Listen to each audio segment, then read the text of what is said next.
শিমুল বিশ্বাস আমার সন্তানের মতো। আমি শিমুল বিশ্বাসকে পাবনা সদর এ নমিনেশন দিয়ে আপনাদের কাছে পাঠিয়েছি। আপনারা সবাই আমার শিমুল বিশ্বাসকে ধানের শীষে ভোট দিবেন। আমি আপনাদের আদেশ দিচ্ছি, আপনার শিমুলকে বিজয়ী করার জন্য যা যা প্রয়োজন তাই করবেন ইনশাআল্লাহ। আপনাদের পাশে আছি ইনশাআল্লাহ।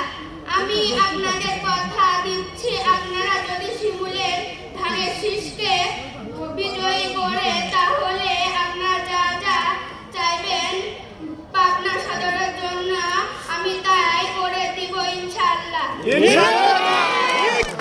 আপনারা সবাই জানেন আমাদের ওপর অনেক নির্যাতন করেছে ওই খুনি হাসিনা। আমার ছেলে তারেককে অনেক নির্যাতন করেছে। আরেকটা কথা বলবো, আমার এই রাস্তা দিয়ে আসতে অনেক কষ্ট হয়েছে। সাধারণ মানুষেরও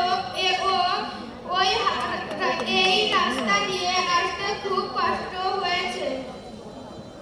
আমি আমার শিমুলকে আপনাদের হাতে তুলে দিলাম। আপনারা সবাই এক হয়ে ধানের শীষে ভোট ইনশাআল্লাহ।